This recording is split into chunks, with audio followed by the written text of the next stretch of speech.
जय हिंद दोस्त। बता दूं कि नेशनल डिफेंस एकेडमी के तहत आर्मी, नेवी, एयरफोर्स या नॉवल एकेडमी में ऑफिसर बनने का बहुत ही अच्छा मौका है। ये वैकेंसी ऐसी है जिसमें 12वीं करने के बाद बच्चा सीधे सेना में ऑफिसर ग्रेड ही बनता है। ये उसी के लिए है। तो इसमें ये वैकेंसी मैं बता दूं कि साल में 2 बार आती है। पिछला वैकेंसी था दिसंबर में आया था, अब ये दूसरा वैकेंसी मई के महीने में आया। और ये फिक्स वैकेंसियां होती हैं कि साल में 1 बार या 2 बार साल में 2 बार ये वैकेंसी आती ही आती है। और अप्रोक्स 400 के आसपास के सीट के लिए सीट आती है। इस बार भी वही सीट आई है। तो हम इस वीडियो में पूरा डिटेल्स के साथ बताने वाले हैं कितनी वैकेंसी आई है, किसके लिए कितनी वैकेंसी आई है। साथ के साथ इस वैकेंसी में लड़कियों के लिए भी सीट्स है, क्या क्वालिफिकेशन मांगा गया है, कैसे सिलेक्शन होगा, क्या डॉक्यूमेंट्स लग रहे हैं, सारी चीजों को पूरा बेहतर ढंग से आप बताएंगे। तो जो भी लोग हमारे चैनल पे पहली बार आए हैं, हमारे चैनल को जरूर सब्सक्राइब करके रखिए। हम आपके लिए इसी तरह का इंपॉर्टेंट वीडियो लाते रहते हैं। ठीक है, चलिए बात करते हैं एनडीए। अब देखिए, ये एक सीधी सी बात है। आप लोगों ने सेना में ऑफिसर नाम सुना होगा। जैसे अगर बिहार में बात करते हैं तो नीचे का ऑफिसर होता है दरोगा, जिसके ऊपर 2 स्टार होता है। सेम इसी तरह का आर्मी में हो, चाहे नेवी में हो या एयरफोर्स में, उसमें होता है लेफ्टिनेंट, उसके ऊपर भी 2 स्टार है। यानी कि सेना के जो सबसे निचला अधिकारी होता है, और जब आप बनेंगे तो सीधे अधिकारी बनेंगे। मतलब आप नीचे वाले नहीं। हाँ, जैसे जीडी ट्रेडमैन होता है, ये सब नहीं। आपके अंदर बहुत एक बटालियन के आप हेड बन।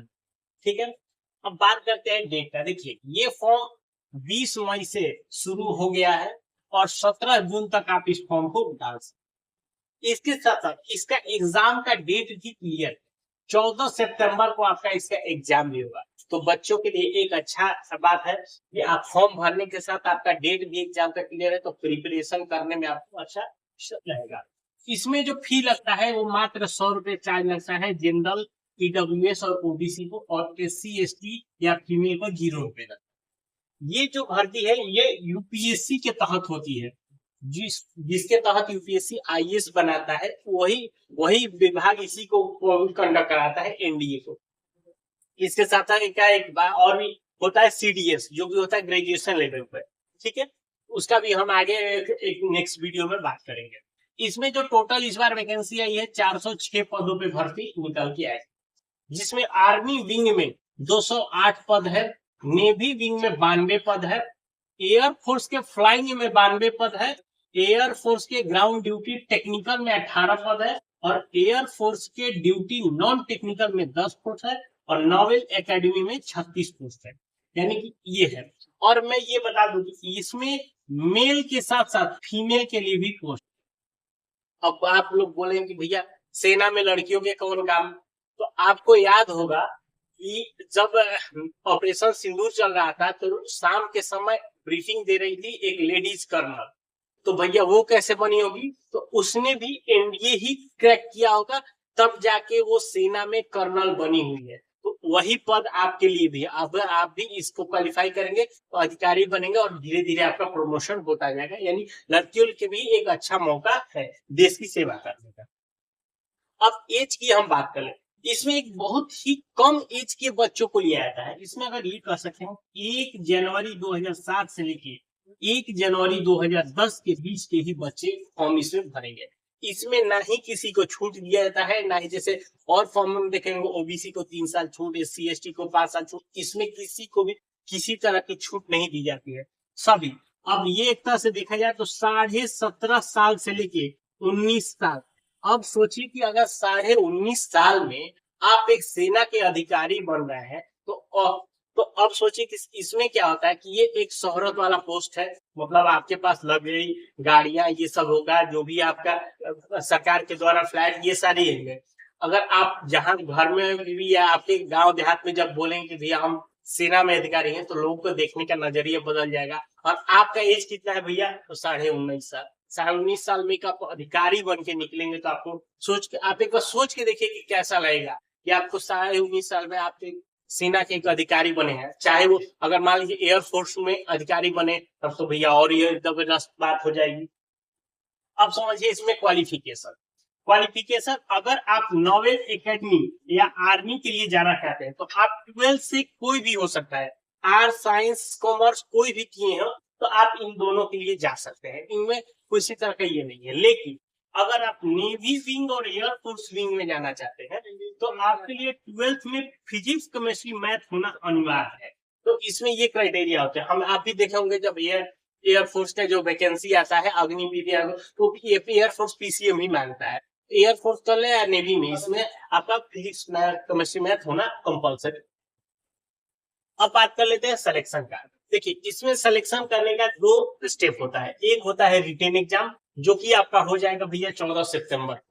उसके बाद जब आप एग्जाम क्रैक कर लेंगे तब आपका एसएसबी इंटरव्यू होगा।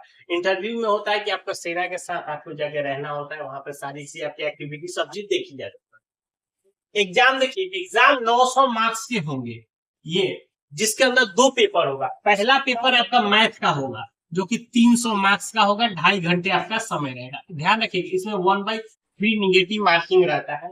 दूसरा पेपर होगा जनरल एबिलिटी टेस्ट का, जिसके जीएटी बोलते हैं, 600 मार्क्स का होगा। ये भी ये आपका रहेगा, 2.5 घंटे आपका समय रहेगा। इसमें भी 1/3 निगेटिव मार्किंग ये भी रहने वाला। ठीक है, तो ये जब दोनों पेपर आप दे लेंगे, जब आप क्वालिफाई कर लेंगे, तब आएगा आपका दूसरा एसएससी इंटरव्यू, वो भी आपके 900 मार्क्स का रहेगा। अब मैं इंटरव्यू को थोड़ा सा ये बता, जैसे आपको ये 5 दिनों का इंटरव्यू होता है। आप वहां पर जाते हैं तो आपको बहुत साइको टेस्ट, ये सारी चीज, जैसे आपको कोई सिचुएशन बता दिया गया, आपको कैसे डिसीजन लेना है, सडनली आप इस तरह से अगर कोई स्क्रीन पे फिल्म चल रही है उसके आप देखे आप उसको क्या एनालाइज कर सकते हैं, मतलब इन सब चीजों, चूंकि इसके साथ साथ आप एक अधिकारी बनेंगे, आपको पीछे एक सेना की टुकड़ी रहेगी और आप उसको लीड कर रहे हैं, तो भैया आपके अंदर लीडर की क्वालिटी तो होनी चाहिए।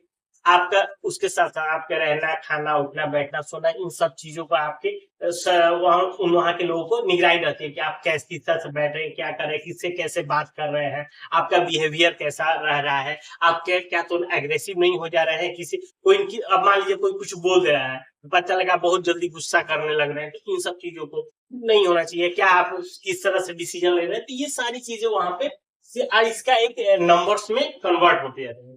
तो जब मेरिट बनता है तो वही आपका रिटेन प्लस इंटरव्यू दोनों के बेस में मिला के आपकी मेरिट बन जाता है और आपको भैया ट्रेनिंग के लिए भेज दिया जाता है।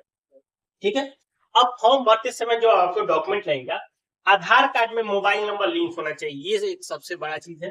उसके साथ 10th का मार्कशीट, 12th का मार्कशीट, यही हो गया। और मोबाइल की photo, signature, mobile, email ID, ये सब तो फॉर्म के लिए कॉमन बात है ही, तो यही चीजें लगेगी। ठीक है, तो वीडियो कैसा लगा इसको हमें कमेंट करके जरूर बताइए, और उसके साथ साथ अपने दोस्तों को शेयर करिए कि जो भी बच्चा अभी 12th का दिया है, जिसको लग रहा है कि मुझे एक बार एनडीए जरूर देना चाहिए, क्योंकि अगर मान लीजिए जो 17 साल है तो साल में 2 बार आता है, तो आपका मान लीजिए 17.5 से 19 के बीच में 2 या 3 में अटेम्प्ट तो आपको मिल ही सकता है। तो आप जब अपने आप को देंगे एक एग्जाम, 2 एग्जाम, तो आपको खुद के अंदर भी पता चले कि हम किस कैपेबिलिटी के हैं, क्योंकि ये ऑल ओवर इंडिया से बच्चे आते हैं, क्योंकि ऑफिसर का पोस्ट है। ठीक है, तो इसके साथ साथ अगर कोई और डिटेल की जानकारी चाहिए तो हमें नीचे कमेंट करके पूछ सकते हैं।